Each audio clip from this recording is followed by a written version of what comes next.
ஓம் சக்தி.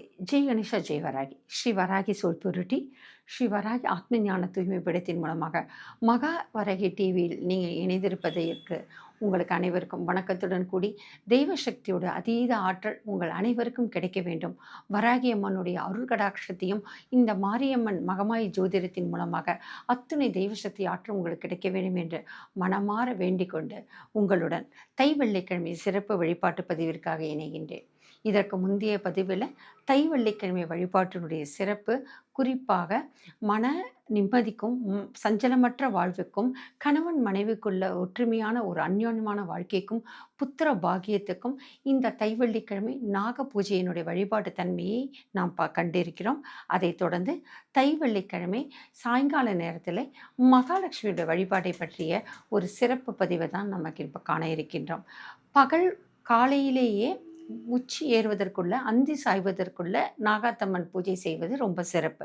இதன் மூலமாக எத்துணை அளவுக்கு நாம் சந்தோஷம் பெற முடியுமோ, மகிழ்ச்சி பெற முடியுமோ, செல்வம் வளம் பெற முடியும், அத்துணை அளவுக்கு நாம் அந்த நாக பூஜையெல்லாம் நாம் சிறப்பாக பெற்றிருக்க முடியும். அதே போல் அந்தி சாய்ந்ததுக்கு அப்புறமாக மகாலட்சுமி வழிபாடு சால சிறந்தது. ஒவ்வொரு வெள்ளிக்கிழமையும் முதல் வெள்ளிக்கிழமை, மூன்றாவது வெள்ளிக்கிழமை, ஐந்தாவது வெள்ளிக்கிழமை கூட நீங்கள் இந்த சிறப்பு வழிபாடு செய்யலாம். அதே போல் தை மாதம் தொடங்கியதிலிருந்து ஒவ்வொரு வாரத்திலும் இந்த வெள்ளிக்கிழமையில் இந்த மகாலட்சுமி வழிபாடு செய்வது ரொம்ப சிறந்ததாக சொல்லப்படுகின்றன. இந்த வெள்ளிக்கிழமையில் லக்ஷ்மி கடாட்சம் பெறுவதற்கான ஒரு சிறப்பு பதிவு தான் இந்த மகாவராகி டிவியில் பார்க்குறோம். சுக்கிரனுடைய ஆதிக்கம் தான் இருந்தாலே லக்ஷ்மி கடாட்சம் என்று சொல்வார்கள்.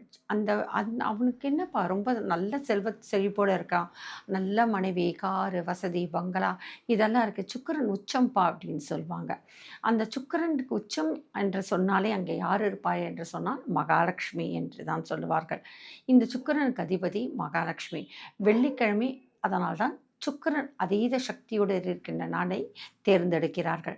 இந்த சுக்கிரனுடைய அதீத சக்திக்குரிய தெய்வமாக இருக்கிற மகாலட்சுமியை வெள்ளிக்கிழமை சுக்கிர வாரத்தில் நாம் வழிபடுகின்ற போதுதான் அதீத தெய்வ சக்தியினுடைய அந்த லக்ஷ்மி கடாட்சத்துடைய அனுகிரகம் பெறலாம்.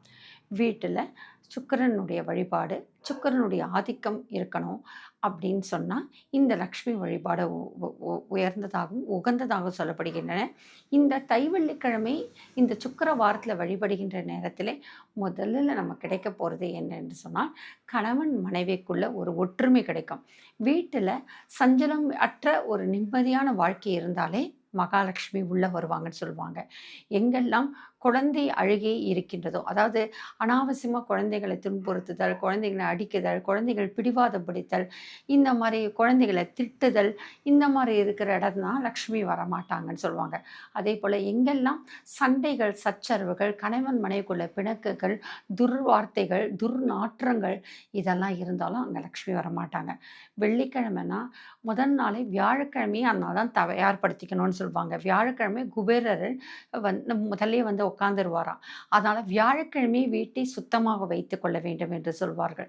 வெள்ளிக்கிழமை காலை எழுந்த உடனே அந்த வாசலிலே மஞ்சளோ சாணம் தெளித்து, அடுக்குமாடி குறிப்பு இருந்தாலும் கொஞ்சம் மஞ்சளில் கொஞ்சோண்டு சாணம் வரட்டியை கூட கரைச்சி அந்த தெளிக்கும் போது அந்த வாசம் லக்ஷ்மியை, மகாலட்சுமியை, தேவியை உள்ளே வரவேற்கும் என்று சொல்வார்கள். இதுபோல் வாசலிலே மஞ்சள் தெளித்து கோலமிட்டு அதற்கப்புறம் வாசலிலே விளக்கேற்ற வேண்டும். வாசலிலே விளக்கேற்றி மகாலட்சுமி தாயாரை வருக வருக என்று வரவேற்க வேண்டும். அதனால தான் பாடும்போதே பாகியாத லக்ஷ்மி பாலுமம்மான்வாங்க.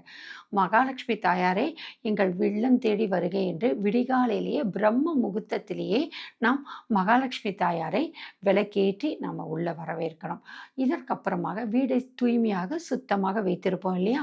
அடுத்ததாக பூஜை அறையும் சுத்தபத்தமாக இருந்து அங்கேயும் கோமியம் கலந்த ஒரு தண்ணீரை தெளித்து அந்த பூஜை அறையும் சுத்தமாக வைத்திருக்கணும். இதை வைத்ததுக்கப்புறம் மகாலட்சுமியை படத்தை ஒரு மனையில் நிறுத்தி, அல்லது உங்கள் வீட்டில் மகாலட்சுமி விக்கிரகம் இருந்ததுன்னு சொன்னால் அந்த விக்கிரகத்தையும், சங்கு சக்கரங்கள், அதே போல் சாலிகிராமம்னா வைத்திருந்தீங்கன்னா அந்த எல்லாமே தனியாக எடுத்து அந்த மகாலட்சுமியோடு சேர்ந்து சாலிகிராமத்தில் விஷ்ணு இருப்பதாக ஐதீகம். அதே போல் கோமாதா இருந்தாங்கன்னா விக்கிரகம் அதுவும் எடுத்து வைக்கலாம். இதே போல் இந்த மகாலட்சுமிக்கு உண்டான பூஜையை தனியாக எடுத்து வைத்து, குபேரர் இருந்தால் குபேர லக்ஷ்மி எடுத்து வைக்கலாம். லக்ஷ்மி தரக்கூடிய லக்ஷ்மி வாசம் செய்கின்ற எத்தனை பூஜை அறையில் எத்தனை விஷயங்கள் இருந்தாலும் அதெல்லாம் அந்த மேடையில் நிறுத்தி அவங்களுக்குன்னா பூவால் அலங்கரித்து நீங்கள் வந்து பூஜை செய்யணும். பூஜை செய்யும்போது மகாலட்சுமி ஸ்துதி நமஸ்தேஸ்து மகாமையை சொல்லலாம். அதே போல் மகாலட்சுமியுடைய தமிழ் போற்றிகள் இருக்குது, அதை சொல்லலாம். குறிப்பாக கனகதார சோஸ்திரம், ஆதிசங்கரர் அந்த கனகதார சோஸ்திரம் பாடிதான் அந்த ஏழை மங்கையுடைய வீட்டில் தங்க நெல்லிக்கனியாக பொழிய வைத்தார் என்றும் இன்றும் அதற்கான இல்லம் கேரளாவில் இருக்குன்னு சொல்லுவாங்க. அதனால் கனகதார சோஸ்திரம் தமிழே இருக்க கண்ணதாசன் அவர்கள்னா கவியரசு அதெல்லாம் தமிழ்படுத்தி இருக்கிறார்கள். கனகதார சோஸ்திரம், மகாலட்சுமி சோஸ்திரம், மகாலட்சுமி அஷ்டகம், மகாலட்சுமி கவசம், மகாலட்சுமி ஸ்துதி, 108 மகாலட்சுமி அஷ்டோத்திரம், 1008 மகாலட்சுமி அஷ்டோத்திரம், அதே போல் அஷ்டலக்ஷ்மி சோஸ்திரம், இதெல்லாம் இருக்குது. ஐகிரி நந்தினி மாதிரியே மகாலட்சுமியும் அதே மாதிரி ஸ்லோகங்கள் இருக்குது. அதே இசை அமைப்பில் நம்ம வந்து பாடலாம். இத்தனை ஸ்லோகங்கள் இருந்தால் அத்தனையும் நீங்கள் வந்து உங்கள் தாயார் முன்னாடி உட்கார்ந்து நீங்கள் அமர்ந்து அங்கே பூஜை செய்ய வேண்டும். அப்படி பூஜை செய்யும்போது உங்களுக்கு வெள்ளி நாணயங்கள் இருந்தாலும் சரி, உங்கள் வீட்டில் ₹1 காசுகள் இருந்தாலும் சரி, அதை வைத்து லக்ஷ்மியை அர்ச்சனை செய்யலாம். இந்த மகாலட்சுமி வழிபாட்டில் காமாட்சி விளக்கில் பஞ்சு திரி போட்டு, தாமரை தண்டு திரியை போட்டு அல்லது வாழைத்தண்டு திரியை போட்டு நெய் விளக்கில் ஏற்றுனா ரொம்ப சந்தோஷம். அம்மா மகிழ்ச்சி அடைவாங்க. ஏன்னா நெய்யின்றது சுக்கிரனுடைய ஆதிக்கம். அந்த நெய்யுடைய வாசனை இருக்குல்ல, விளக்குலேருந்து வருகின்ற நெய்யுடைய அந்த நறுமணம் வந்து சுற்றி அந்த எல்லையில் வந்து ஒரு ஆக்கர்ஷண சக்தியை மகாலட்சுமி வரவேற்று நல்ல துர்சக்தியை விரட்டி நல்ல சக்தியை கொண்டு வரும்னு சொல்லுவாங்க. அதனால தான் செவ்வாய் வெள்ளிக்கிழமையில் ஒரு காமாட்சி தீபத்திலேயாவது அந்த நெய் தீபம் ஏற்றுவது சால சிறந்தது என்று சொல்வார்கள். அந்த மகாலட்சுமி விளக்கு, காமாட்சி விளக்கு இருந்தால் அந்த காமாட்சி அம்மன் விளக்கிலேயே மஞ்சள் குங்குமம் இட்டு நெய்யால் தீபம் ஏற்றி அந்த விளக்கின் முன்பாக, காமாட்சி அம்மன் விளக்கின் முன்பாக இதே போன்று காசுக்களால் அர்ச்சனை செய்யலாம், பூக்களால் அர்ச்சனை செய்தாம். அந்த பூக்கள் சொல்லும் பொழுது மல்லிப்பூ, பிச்சிப்பூ, முல்லைன்னு சொல்லுவாங்கள்ல, ஜாதிப்பூ, இது போன்ற பூக்கள் வந்து ரொம்ப விசேஷம். அந்த 108 மல்லியில் கூட மகாலட்சுமிக்கு அர்ச்சனை செய்தால் ரொம்ப சால சிறந்தது. அதே போல் குங்குமத்தால் அர்ச்சனை செய்கிறது ரொம்ப விசேஷம். இந்த குங்குமத்தை, அர்ச்சனை செய்த குங்குமத்தை தீபாரதனைக்கு அப்புறம் நீங்கள் இட்டுட்டு பூஜை பண்ண உங்கள் கையாலேயே உங்கள் கணவருக்கும் பிள்ளைகளுக்கும் நீங்கள் இட்டு விட்டீங்க அப்படின்னா ரொம்ப சந்தோஷம். நீங்கள் மகாலட்சுமி பூஜை பண்ணுறீங்க அப்படின்னா அந்த நேரத்தை உங்கள் குடும்பத்தை சேர்ந்த கணவன், மனைவி, குழந்தைகளுக்கு மட்டும் உங்கள் கையால் அந்த குங்குமத்தை இட்டு விடுங்க. அந்த மகாலட்சுமி அம்சம் உங்கள் வீட்டிலே இருக்கணுன்ற மாதிரி அம்சம். அதனால் அந்த பூஜையை நீங்கள் செய்கிறது ரொம்ப விசேஷம். தை வெள்ளிக்கிழமை என்று சொன்னாலே இந்த மகாலட்சுமியை ஈர்க்கின்ற ஒரு அம்சம். அதே போல் காலை நேரத்தில் கூட நீங்கள் பெருமாள் கோயில் திறந்திருந்த அப்படின்னு சொன்னால் அந்த பெருமாளை நீங்கள் அங்கே இருக்கின்ற மகாலட்சுமி தாயாரையும் நீங்கள் வழிபடுறது ரொம்ப சிறப்பு. பெருமாளுக்கு துளசி மாலையை கொடுத்துட்டு தாயாருக்கு தாமரை, மல்லி, வாசம் பொருந்திய செண்பகம் இது போன்ற பூவையும் குங்குமத்தால் கொடுத்து நீங்கள் தை வெள்ளிக்கிழமை கணவன் மனைவி சகீதமாக, குழந்தைகள் வர முடியலன்னா கூட கணவன் மனைவியோடு சென்று தை வெள்ளிக்கிழமை பெருமாள் தாயாரை வணங்குறது ரொம்ப சிறப்பு. காலையில் முடியவில்லை என்று சொன்னால் 5:30 மணிலேருந்து 6:30 மணிக்குள்ளே இந்த மகாலட்சுமி தாயாரை வரவேற்று விட்டு அதற்கப்புறம் கோயிலுக்கு சென்று தாயாரை நமஸ்காரம் பண்ணி அங்கே அர்ச்சனை செய்து வந்துட்டு பூஜை அறையில் நீங்கள் பூஜை செய்யலாம். குறிப்பாக 9 மணி வரைக்கும் வெள்ளிக்கிழமை 8லேருந்து 9 மணி வந்து சுக்கிர ஓரை. சூரிய உதயம் 6:15 என்று சொன்னால் 8:15லேருந்து 9:15 வரைக்கும் அந்த நேரம் வரைக்குமே வீட்டில் பூஜைகள் செய்வதும், பூஜைகள் அறையில் நல்ல சுபமான அந்த மங்களகரமான ஸ்லோகங்கள் ஒலித்தலும், விளக்கு அணையாமல் அந்த சுக்கிர ஓரையில் 9 மணி வரைக்கும் 9:15 வரைக்கும் அந்த லக்ஷ்மியோட விளக்கு எரிஞ்சிட்ருக்கு. வாசல்லையும் அந்த மகாலட்சுமிக்காக வருக என்று ஏற்றின விளக்கையே அது தீபம் சுடர் விடுகின்றது தான் சால சிறந்தது. ஏன் என்று சொன்னால் ஒவ்வொரு வெள்ளிக்கிழமையும் இரவு 8லேருந்து 9 மணி வரைக்கும் சுக்கிர ஓரை. வேலைக்கு சென்று விட்டு வந்து கூட நீங்கள் முகத்தால் மஞ்சளால் அலம்பிட்டு மஞ்சள் தண்ணியை தலையில் புரோஷனம் பண்ணிவிட்டு கை காலெல்லாம் சுத்தமாகி விட்டு நீங்கள் 8:15லேருந்து 9:15க்குள்ளே 8லேருந்து 9 மணி கூட இந்த மகாலட்சுமி பூஜையை நீங்கள் செய்யலாம். உங்கள் வசதிக்கு ஏற்ற மாதிரி தான். பாலில் கல்கண்டு போட்டு நீங்கள் தீபம் வந்து நீங்கள் காட்டலாம். பாலில் கல்கண்டு குங்குமப்பூ போட்டு செய்யலாம். அதே போல் வெறும் கல்கண்டு கூட தாயாருக்கு நீங்கள் வந்து கொடுக்கலாம். அது ரொம்ப விசேஷம். அதே மாதிரி மொச்சக்கடலை சுண்டல் அதுவும் தாயாருக்கு வைக்கலாம். சுக்கிரனுக்கு உகந்தது. அதனால் மொச்சை சுண்டலும் நீங்கள் வைக்கலாம். ஆனால் கண்டிப்பாக லக்ஷ்மி கடாட்சம் வேணும் அப்படின்னா கண்டிப்பாக இனிப்பு வேணும். நீங்கள் பார்த்தீங்க அப்படின்னா வடக்கித்தியர்கள் வட இந்தியர்கள்லாம் பார்த்தீங்கன்னா லக்ஷ்மி வழிபாடும் போது அவ்வளோ இனிப்பு வகைகளை வைத்திருப்பார்கள். அத்தனை இனிப்பு வைத்திருப்பாங்க. எவ்வளோக்கு வீட்டில் வந்து இனிப்பு பலகாரத்தை லக்ஷ்மி தாயாருக்கு கொடுக்குறோமோ அவ்வளோக்கு சந்தோஷம் அப்படின்னு சொல்லுவாங்க. அதே போல் வெள்ளிக்கிழமையில் வந்து யாருடைய வீட்டிலனா ஊறுகாய் வகைகள் அதிகமாக இருக்கோ அங்கெல்லாம் குபேரர் இருப்பாங்கன்னு சொல்லுவாங்க. குபேர வழிபாடை பற்றி நம்ம பார்க்கும்போது இதை பற்றி சிறப்பு செய்திகளை நம்ம பார்க்கலாம். இந்த மகாலட்சுமி தாயாருக்கு எத்தனை அளவுக்கு இனிப்பால் நம்ம வந்து வழங்குறோமோ பிரசாதமாக படைக்கிறோமோ அவ்வளோக்கு அவ்வளோ அவங்க ரொம்ப சந்தோஷப்படுவாங்கன்னு சொல்லுவாங்க. இனிப்பு வந்து மகாலட்சுமி தாயாருக்கு ரொம்ப பிடித்ததாக சம்பந்தப்படுகிறது. பால் சம்பந்தப்பட்ட ஒரு இனிப்பு வகைகள் பால்கோவா, அது மாதிரி வந்து பால் பாயாசம், பாயசன்ன பிரியைன்னு கூட லலிதா சகஸ்ரநாமத்தில் வரும். அந்த பால் பாயசம் ரொம்ப விசேஷம். அந்த மகாலட்சுமி தாயாருக்கு உங்களால் என்ன முடியுமோ நீங்கள் வந்து பிரசாத நைவேத்தியம் பண்ணலாம். கல்கண்டு நைவேத்தியம் ரொம்ப சிறந்தது. என்னால் முடிஞ்சது கல்கண்டுன்னா அந்த 10 ரூபாய்க்கு கல்கண்டு நைவேத்தியம் கொடுக்கலாம். அதே போல் நீங்கள் கோயிலுக்கு சென்று அர்ச்சனை செய்யணும் அப்படின்னு சொன்னால் கூட எதுவுமே வாங்க முடியல அப்படின்னா இந்த 10 ரூபாய்க்கு கல்கண்டு கொடுத்தா கூட தாயாருக்கு குங்குமம் கல்கண்டு கொடுத்தா கூட அதையே அர்ச்சனை செய்து எல்லாருக்கும் கொடுப்பாங்க. அதன் மூலமாக உங்களுக்கு வந்து லக்ஷ்மி கடாட்சம் ரொம்ப அதிகமாக கிடைக்கும்னு சொல்லலாம். இந்த நேரத்தில் மன அமைதி நிம்மதி ரொம்ப முக்கியம். செவ்வாய்க்கிழமை வெள்ளிக்கிழமைனா முடிந்த அளவுக்கு வாக்குவாதத்தை தவிர்க்கணும். அந்தி சாய்கின்ற நேரத்தில் சாயங்காலம் வருது அப்படின்னா வீட்டுக்குள்ளே சண்டைகள் இருக்கக்கூடாது, சச்சரவுகள் இருக்கக்கூடாது, டிவி சீரியலில் வர அழுகைகள் கத்தல்கள் கதறல்கள் இந்த மாதிரிலாம் இருக்கக்கூடாது. எவ்வளோக்கு அவ்வளோ சாயங்கால நேரத்தில் அந்தி சாய்கின்ற நேரத்தில் வீட்டில் ஒரு நிம்மதியான அமைதியான சூழ்நிலை இருக்கின்றதோ அங்கெல்லாம் மகாலட்சுமி தாயார் தேடி வருவாங்கன்னு சொல்லுவாங்க. அது மட்டுமல்ல தை வெள்ளிக்கிழமை அன்றைக்கு துளசி வழிபாடு ரொம்ப சிறந்தது. இந்த துளசிக்கு முன்பாக சாயங்கால நேரத்தில் இதே மாதிரி விளக்கேற்றி தீப வழிபாடு செய்யலாம். அது மட்டும் இல்லை இந்த துளசியில் கிருஷ்ணர் இருப்பாங்கன்னு சொல்லுவாங்க. கிருஷ்ணலக்ஷ்மி அப்படின்னு சொல்லுவாங்க. அதனால் துளசி வழிபாடு போது குசேலரையே ஏழையிலிருந்து உச்சாணி கோபுரத்தில் பணக்காரனாக்கினவர் தான் கிருஷ்ண பரமாத்மா. அதால் இந்த துளசி வழிபாடின் மூலமாக கிருஷ்ணலக்ஷ்மியே ஈர்ப்பதாக ஒரு ஐதீகம். காலையில் தை வெள்ளிக்கிழமை காலையில் இதே போல் சூரிய உதயம் இருக்கின்ற நேரத்தில் துளசி மாதாவை வழிபட்டு சில பேர் என்ன செய்வாங்க துளசிக்கு புடவெல்லாம் கட்டி அழகாக நகையெல்லாம் போட்டு துளசி மாடத்துக்கே ஒரு பெண்ணாக அலங்காரம் செய்து கூட பூஜை செய்வார்கள். அதே போல் நடு வீட்டில் கூட அந்த துளசி மாடத்தை கொண்டு வந்து புடவையால் அலங்காரம் செய்து சுமங்கலிகள் எல்லாம் செய்து துளசி பூஜையை கூட செய்வாங்க. இது ரொம்ப விசேஷம். அதே போல் காலையில் கூட துளசி மாடத்துக்கு பூஜை செய்து நீங்கள் வழிபாடு செய்யலாம். காலையில் விஷ்ணு சகஸ்ரநாமம் சொல்லலாம், பெருமாளோட பாராயணம் செய்யலாம். இதே போல் காலையிலும் மகாலட்சுமி காயத்ரியை சொல்லி ஒரு 18 முறை 51 முறை 108 முறை இந்த மகாலட்சுமியோட காயத்ரியை வந்து காலையில் துளசி மாடத்தின் முன்பாகவும் மகாலட்சுமி தாயார் வெண்சங்கு வலம்புரி சங்கு இந்த சாலிகிராமத்தின் முன்பாக உட்கார்ந்து அமர்ந்து இந்த பூஜை செய்வது ரொம்ப சிறப்பு.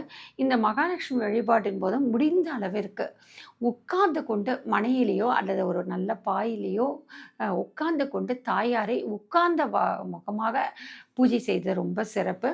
முடிந்த அளவுக்கு வடக்கு பக்கம் பார்த்து உட்காருதல், கிழக்கு முகம் நோக்கி பூஜை செய்தல் வந்து ரொம்ப சால சிறந்தது. அந்த தாயார் அம்சத்தை ஈர்க்கும். தென்கிழக்கு திசையில் மகாலட்சுமி இருப்பாங்கன்னு சொல்லுவாங்க. ஆனால் துளசி மாடம் குரோட்டன்ஸ்னால் அங்கே வைத்தால் நல்லது அப்படின்னு சொல்லுவாங்க. இந்த வெள்ளிக்கிழமையில் இது போல் பிரம்ம முகூர்த்தத்திலையும் துளசி வழிபாடு, அதே போல் மகாலட்சுமி தாயாரை வழிபடுதல், சாயங்கால நேரத்தில் இந்த காமாட்சி விளக்கில் நெய் தீபம் ஏற்றி வழிபடுதல், பஞ்சமுக விளக்கு 5 முக விளக்கை ஏற்றி அந்த அஷ்டலக்ஷ்மிகளையும் அங்கே கொண்டு அமர வைத்து அந்த பஞ்சமுக விளக்கிலையும் அலங்காரம் செய்து அம்மனை ஆவாகனம் பண்ணி வழிபடுதலும் ரொம்ப சிறப்பு என்று சொல்வார்கள். எவ்வளோக்கு அவ்வளோ இந்த பூஜையை நம்ம ஆத்மார்த்தமாக செய்கிறோமோ அவ்வளோக்கு அவ்வளோ சிறப்பு. அது மட்டும் இல்லை, கலசம் வைத்து கூட நீங்கள் பூஜை வழிபடலாம். அந்த மகாலட்சுமி தாயாரை நீர் கலசம், பன்னீர் கலசம் வைத்து அதுலேயும் தாயாரை கலசமாக வைத்து தேங்காயும் வாழை இலையில நெல் அல்லது அரிசியும் மஞ்சள் கலந்து வைத்து கலசம் வைத்து அஷ்டலட்சுமி முகத்துடைய கலசம் இருக்கும்.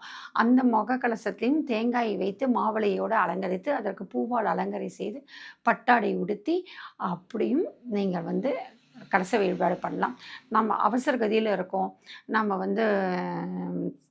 அலுவலகத்துக்கு செல்கிறோம், இதெல்லாம் கலச பூஜை செய்ய முடியாதுன்னு சொன்னால் திருவுருவ படத்திலேயே மகாலட்சுமி வழிபாடு செய்து நீங்கள் இருக்கிற பூஜை அறையிலேயே உட்கார்ந்து கொண்டு அந்த விளக்கின் முன்பாக இந்த மகாலட்சுமி ஸ்துதி, மகாலட்சுமி அஷ்டகம், கனகதாரா சோஸ்திரம், 108 லக்ஷ்மி ஸ்துதிகள், அஷ்டலட்சுமி சோஸ்திரம், அஷ்டலட்சுமி வழிபாடு, திருவிளக்கு வழிபாடு, இது அத்தனையும் நீங்கள் சொல்லும்போது கண்டிப்பாக உங்களுக்கு லக்ஷ்மி கடாட்சம் வரும். லக்ஷ்மி அம்மா வராங்கன்னு தெரிஞ்சாலே கொஞ்சம் கொஞ்சமாக வீட்டில் சண்டை சச்சரக்கூடியும். ஏவல் பில்லி சூன்யம் இருந்தால் கூட மகாலட்சுமி தாயார் வராங்கன்னு சொன்னால் அது கூட விலகிடும். அதுதான் தாயாருடைய ஒரு சிறப்பு, ஒரு அம்சம். எல்லோரும் நினச்சிட்டு இருப்பாங்க லக்ஷ்மி வழிபாடு வெறும் லக்ஷ்மி கடாட்சத்தையும். எதிர்மறைகளை விரட்டுகின்ற சக்தி கூட மகாலட்சுமி இருக்கு. தாயார் வரப்போகிறாங்கன்னா தாயாருக்கு முன்னாடி சுதர்சனம் சக்கரவர்த்தி சென்றுடுவார். அங்கே இருக்கிற அத்தனை தீய சக்திகளும் ஓட்டுவார். ஏன்னா தாயார் உள்ள வரணுமே. அதனால் எவ்வளோக்குள்ள ஆத்மார்த்தமாக தாயாரை வழிபடுகின்றதோ அவ்வளோக்குள்ள சிறப்பு. அதுவும் நான் வராகி பக்தர் நான் சொல்லுவேன். நான் பல்லூர் வராகி அம்மா தான் மூலஸ்தானமாக வைத்து நான் வழிபட ஆரம்பித்தேன். அஷ்டலட்சுமி சுரூபிணியாக தான் நான் வராகி அம்மா வழிபட ஆரம்பித்தோம். ஸ்ரீ வராகி சோல் பியூரிட்டி, ஸ்ரீ வராகி ஆத்ம ஞான தூய்மை பீடம் வேறு எதுவுமே இல்லை, இந்த மகாவராகி டிவி தான். இதன் மூலமாகவே பலரும் இந்த மகாலட்சுமி வழிபாட்டை வராகி அம்மாவே மகாலட்சுமியாக நினச்சி வழிபட்டு திருவிளக்கில் பூஜை செய்து விளக்கிலேயே மகாலட்சுமி தாயாரை போன்று வராகி அம்மாவும் விளக்கு ஒளியில் காட்சி கொடுத்து எல்லோருடைய இல்லத்திலும் குடும்ப ஒற்றுமையும் நிம்மதியும் சந்தோஷத்தை செல்வ செழிப்பையும் இந்த வராகி அம்மா கொடுத்துருக்காங்கன்னு சொன்னால் மிகையாகாது. அதற்காகவே இந்த ஸ்ரீ வராகி ஆத்ம ஞான தூய்மைப்படுத்த எல்லோரும் நாங்கள் அதிகமாக சொல்லி கொண்டிருக்கின்ற மந்திரம் என்ன அப்படின்னா, ஓம் குண்டலி புரவாசினி சண்டமுண்ட விநாசினி பண்டித்ய சிரோன்மணி ஸ்ரீவராகி நமோஸ்துதே.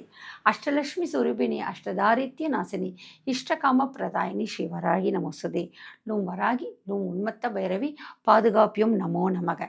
இந்த பாடலை நாங்கள் ஸ்ரீ வராகி ஆத்ம தூய்மை பீடத்தில் மகாவராகி டிவியில் இணைந்திருக்க அத்தனை பேருமே ஒவ்வொரு செவ்வாய் வெள்ளிக்கிழமை விளக்கு முன்னாடி பூஜை செய்து சொல்லுவோம். இதன் மூலமாக அனைத்து குடும்பத்திலும் லக்ஷ்மி கடாட்சம் வந்தது என்று சொன்னால் மிகையாகாது.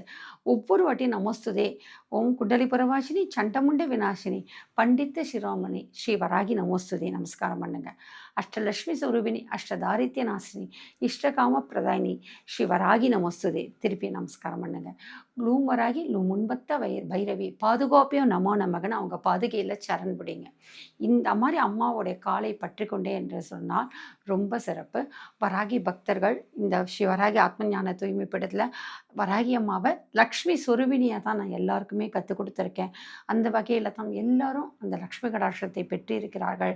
வராகி அம்மாவை கை கொள்வதற்கு பயந்தவருக்கு கூட ஸ்ரீ வராகி ஆத்ம ஞான தூய்மை பீடத்தின் மூலமாக அந்த அம்மாவை பற்றி கொண்டு இன்றும் பல சேனல்களில் இந்த லக்ஷ்மி கடாட்சத்தோட இந்த எதிர்மறை ஆற்றலையும் விலக்கி வராகி அம்மா வழிபட்டிருக்காங்கன்னா அதுக்கு ஸ்ரீ வராகி ஆத்ம ஞான தூய்மை பீடத்தினுடைய பங்கு, அந்த அருளானது ரொம்ப அதிகம் என்று சொன்னால் மிகையில்லை.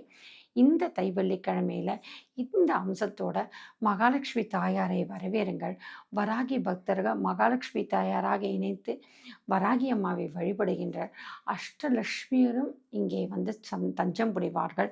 எவ்வளோக்கு அவ்வளோ நீங்கள் இந்த தைவெள்ளிக்கிழமையை நீங்கள் பூஜை செய்கிற அவ்வளோக்கு அவ்வளோ நீங்கள் ஒவ்வொரு படிநிலையும் வருவீங்க. தை மாதம் என்பது உத்தராயண காலம். உத்தராயண காலம் என்பது தேவர்கள் பெரும் மகிழ்ச்சியோடு முழித்து கொண்டு உழவுகின்ற ஒரு காலம். அதிதி தேவோ பவன். எந்த ரூபத்தில வேணா தேவர்கள் நம்ம இல்லம் தேடி வர்றாங்க. அதனால தான் தக்ஷாயணம் முடிகின்ற மார்கழி மாசத்திலேயே 4:30 மணிக்கு பிரம்ம முகூர்த்தத்தில எழுந்து இந்த பூஜையை நமக்கு முன்னோர்கள் திருப்பாவை திருவெம்பாவை மூலம் கற்றுக்கொண்டார்கள். ஆண்டாள் கைத்தலம் பற்ற கனாக்கண்டின் தோழி என்று அந்த நாச்சியாரானவர் அந்த வில்லிபுத்தூராருடைய அவருடைய கையிலேருந்து பெருமாளான ஸ்ரீரங்க பெருமாள், அவர் ஸ்ரீரங்கம்னா கேட்கவே வேண்டாம். சுக்கிரனுக்கு உண்டான ஸ்தலம் அது. அப்பேற்பட்ட சுக்கிரன் ஸ்தலத்த நாகத்தின் மேல படுத்திருக்கின்ற பள்ளி கொண்ட பெருமான். நான் ஏற்கனவே என்னுடைய முந்தைய பதிவுல சொல்லியிருக்கேன். நாகலோகத்தில தான் லக்ஷ்மி கடாட்சம் நவ ரத்தினங்கள் எல்லாம் அப்படியே அள்ளி கிடைக்கும். பாதாளத்தில இருக்கின்ற அந்த செல்வங்கள் எல்லாம் நாகம் தான் பாதுகாக்கும். இன்னைக்கு பத்மநாப சாமி கோயில்ல அந்த சொத்துக்களை எல்லாம் அந்த நாகம் தான் பாதுகாத்து கொண்டிருக்கின்றது. எந்த பூமியில புதைந்திருந்தாலும் அங்கே நாகம் தான் அந்த செல்வத்தை பாதுகாக்கும் என்று சொல்வார்கள். அதனால்தான் பெருமாள் அந்த பள்ளி கொண்ட பெருமாளாக பார்க்கடலை அப்படியே பள்ளி கொண்டு சயன கோலத்தில் இருக்கிறார்கள். அது மட்டும் இல்லை, பார்க்கடலிடை பிறந்தாள் என்று சொல்லுவாங்க. தாயார் மகாலட்சுமி பார்க்கடையிலேருந்து வெளில வந்தவங்க சொல்லுவாங்க. சந்திரனுடன் வெளியில் வந்தாங்க அப்படின்னு சொல்லுவாங்க. அந்த பார்க்கடல்னும் போதே அந்த மகாலட்சுமியோட அம்சம். ஸ்ரீரங்கநாதர் பார்க்கடலில் படுத்துட்டு இருக்க மாதிரி தான் தாயாரோட படுத்துட்டு இருப்பார். அதனால தான் திருப்பாவை மார்கழி மாதம் 30 நாள் ஆண்டாள் பாடி செல்வ செழிப்புடைய ஸ்ரீ ரங்கநாதர் அடி கைத்தலம் பற்றினாள் என்று நம்ம பார்க்குறோம். அதனால தான் மார்கழி மாதமே உத்தராயணத்துக்கு முன்பாக ஒரு முன்னோட்டமாக நமக்கு பூஜையை கற்றுக் கொடுக்கிறார்கள். அதனால் தொடர்ந்து தைவெள்ளிக்கிழமை மட்டுமல்லாமல் ஒவ்வொரு தைவெள்ளிக்கிழமை, குறிப்பாக முதல் வெள்ளி, 3வது வெள்ளி, 5வது வெள்ளிக்கிழமை ஆரம்பித்து ஒவ்வொரு மாதமும் வெள்ளிக்கிழமை நீங்கள் இதே வழிபாடை நீங்கள் தொடர்ந்து செய்து கொண்டு வந்தாலும், அதே போல் பௌர்ணமி காலத்தில் ஒவ்வொரு மாத பௌர்ணமி இதே போல் லக்ஷ்மி கடாட்சம் செய்தீர்கள் என்று சொன்னால் கண்டிப்பாக உங்கள் வாழ்க்கையில் சிறு மாற்றம் இல்லை, பெரும் மாற்றம் இருக்கும். நல்ல ஒரு வளர்ச்சி கிடைக்கும். அதாவது எங்கிருந்து பணம் கிடைக்குன்னே தெரியாது. திடீர்னு எங்கிருந்தாவது ஒரு உங்கள் கணவருக்கோ உங்களுக்கோ ஒரு சொத்து திரும்பி கிடைக்கும். ஏதாவது திடீர்னு ஒரு புதுசாக ஒரு ப்ராஜெக்ட் கிடைக்கும். திடீர்னு ஒரு வியாபாரம் நமக்கு கை கொடுக்கும். ஏதோ ஒரு வகையில் அம்பாள் உங்களுக்கு லக்ஷ்மி கடாட்சத்தை கொடுப்பாங்க. தாயார் மட்டும் கருணை பார்வை நம்மக்கிட்ட கிடைச்சிடுது அப்படின்னு சொன்னாலே நமக்கு என்றைக்குமே நம்மிடம் தான் இருக்கும். இது ஏற்கனவே ஒரு சக்கரவர்த்தி என்ற ஒரு மகன் என்கிட்ட கேட்டிருக்காரு. செல்வம் நிலைத்து நிற்கிறதுக்கு என்ன பண்ணுறது? செல்வம் என்றைக்குமே லக்ஷ்மி நம்மக்கிட்ட தங்கிறதுக்கு என்ன முறைகளை பின்பற்றலாம்? நான் எங்கள் ராமேஸ்வரத்தில் அங்கே இருக்க பூசாரியை கேட்டோம் அப்படின்னு சொன்னால், லக்ஷ்மி நம்மக்கிட்ட இருக்கிறதுக்கு என்ன பூஜை பண்ணலான்னு எங்கள் அம்மா கேட்டாங்க. அப்படின்னா நீங்கள் அந்த லக்ஷ்மிக்கிட்டேயே போய் கேளுங்க அப்படின்னு சொல்கிறாரு. அதாவது அந்த கோயிலில் இருக்க தாயார்கிட்டேயே போய் கேளுங்க அப்படின்னு சொன்னார். ஆனால் எங்களுக்கு சாமானியர்களுக்கெல்லாம் அந்த லக்ஷ்மியை நிலைநிறுத்திக் கொள்வது எப்படி அப்படின்னு எங்களுக்கு ஒரு கேள்வி எழுப்பியிருக்காரு. செல்வம் என்று சொன்னாலே செல்வம்ன்றது சென்றுவிடும். அப்போது செல்வம் ஆகி இருக்கின்ற அந்த செல்வ திருமகள் லக்ஷ்மியை நம்ம விட்டு சென்று விடாமல் இருக்கணும் அப்படின்னு சொன்னால் அதற்கான என்னென்ன வழிமுறைகளெல்லாம் பின்பற்றலாம் அப்படின்ற விஷயங்களும் தொடர்ந்து மகாவராகி டிவியில் பார்க்க போகிறோம். வராகி அம்மாவோட இணைந்த லக்ஷ்மி சொரூபிணி தான் இங்கே வராகி லக்ஷ்மியாக தான் மகாவராகி டிவியில் அந்த வராகி அம்மா இணைந்திருக்கிறார்கள். இந்த தைவெள்ளிக்கிழமையில் உங்களுடைய திருமகள் வழிபாட்டை தொடருங்கள். உங்களால் முடிந்த ஒரு அகல் விளக்கில்லாத நெய்யை ஏற்றி காமாட்சி விளக்காத நெய் தீபம் 10 ரூபாய்க்கு கிடைக்கும். நெய் பேக்கெட் அது வாங்குங்க.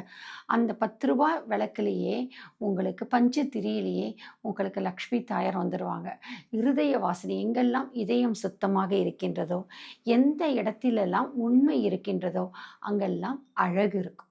அங்கெல்லாம் அந்த உண்மை இருக்கின்றதோ, அந்த அழகு இருக்கிறதோ அங்கெல்லாம் மகாலட்சுமி வாசம் தருவாள். அதனால தான் காருண்ய லக்ஷ்மி என்று சொல்லுவாங்க, ஐஸ்வர்ய லக்ஷ்மி என்று சொல்வார்கள். அதனால் எங்கெல்லாம் நம்மக்கிட்ட கருணை இருக்கின்றதோ, எங்கெல்லாம் சண்டை சச்சரவு இல்லாத அமைதி இருக்கின்றதோ அங்கெல்லாம் மகாலட்சுமி தாயார் உட்காந்துடுவாங்க. தாயார் உட்கார்ந்துட்டாங்க அப்படின்னா நம்ம எல்லையில் அதுக்கப்புறம் எந்த பிரச்சனையும் நமக்கு இருக்காது. எல்லா எதிர்மறை ஆற்றல்களையும் தாயாருக்கு முன்னாடி இருக்கின்ற சுதர்சன சக்கரமே விரட்டி விடும். மன நிம்மதியுடன், சந்தோஷத்துடன், மகிழ்ச்சியும், கடன் சுமைகள் நீங்கி குடும்பத்தில் எதிர்மறை ஆற்றல்கள் விலகி மகாலட்சுமி தாயார் உள்ள வரணும். சந்தான லட்சுமி பாக்கியத்தையும் கொடுப்பாங்க. ஏன்னா சுக்கிரன் நாள் கணவன் மனைவிக்குரிய ஒற்றுமையும் கொடுப்பாங்க. அதே போல் கணவன் மனைவிக்குள்ள அந்யோன்யம் வந்து குழந்தைகள் பாக்கியத்தை கொடுப்பாங்க.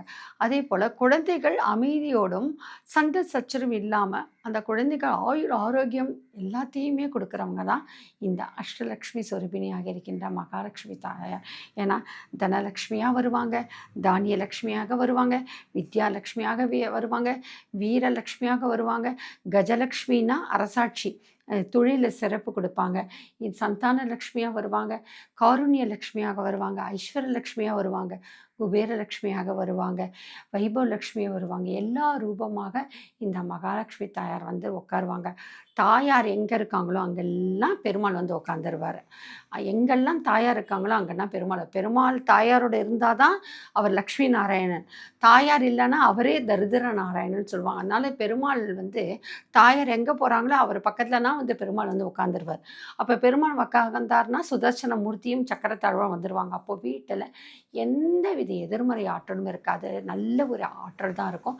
உங்கள் வீட்டில் மன நிம்மதி வேணுமா, குடும்பத்தை சந்தோஷம் வேணுமா, மகிழ்ச்சி வேணுமா, கணவன் மனைவிக்குள்ள ஒற்றுமை வேணுமா, குடும்பத்தில் ஆயுள் ஆரோக்கியம் ஐஸ்வர்யம் வேணுமா, நோய் போன்ற விபத்துக்களால் நிறைய பணங்கள் உங்களுக்கு செலவழிஞ்சிட்டே இருக்கா, எவ்வளோ சம்பாதிச்சாலும் நமக்கு பத்தவே இல்லை அப்படின்னு நினைக்கிறீங்களா, அவங்கெல்லாம் தொடர்ந்து இந்த தைவெள்ளிக்கிழமையிலேருந்து ஆரம்பித்து ஒவ்வொரு வெள்ளிக்கிழமையும் பௌர்ணமியும் இந்த மகாலட்சுமி தாயாருடைய வழிபாட்டை விளக்கின் மூலமாக வழிபடுவாங்கள்.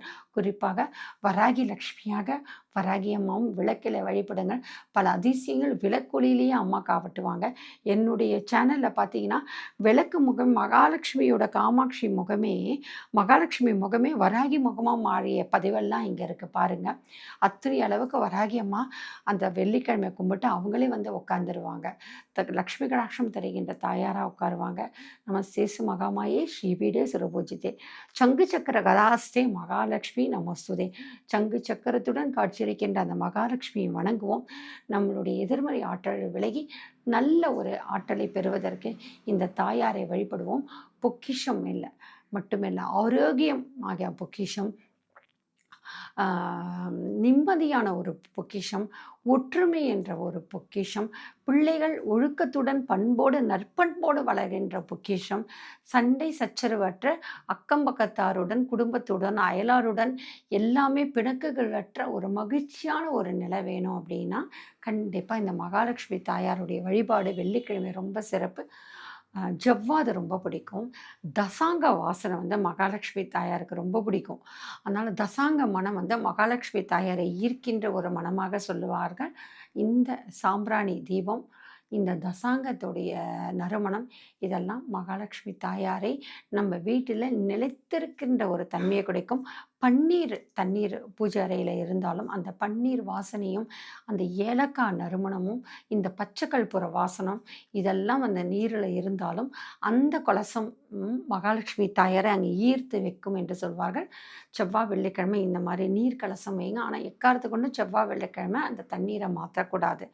புதன்கிழமையும் அந்த மாற்றக்கூடாது. நான் செவ்வாய் புதன் வெள்ளி என்று சொன்னால் ரொம்ப ஜாகிரதையாக இருப்பேன். மகாலட்சுமி வழிபாடு இந்த காலகட்டத்தில் மாமிசம் புசிப்பதை தவிர்க்கணும். மகாலட்சுமி தாயார் மாமிசம் இருக்கிற இல்லத்துக்குள்ளே வர்றது ரொம்ப யோசிப்பாங்க.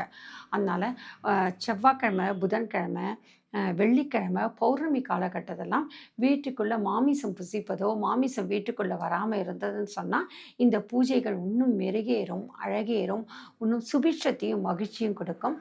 தை வெள்ளிக்கிழமையில் மகாலட்சுமி பூஜையை செய்யுங்க. அடுத்த வருடத்திற்குள்ளே இந்த ஒரு வருடம் தொடர்ந்து வெள்ளிக்கிழமையில் அடுத்த 3 மாதத்திலேயே உங்களுக்கு அந்த வெள்ளிக்கிழமை பூஜையினுடைய சிறப்பு இருக்கும். இந்த 3வது வெள்ளிக்கிழமை அடுத்தது 5வது வெள்ளிக்கிழமையிலே உங்கள் குடும்பத்தில் எவ்வளோ ஒரு மகிழ்ச்சி நிலவுன்றதை நீங்கள் பார்க்கத்தான் போகிறீங்க.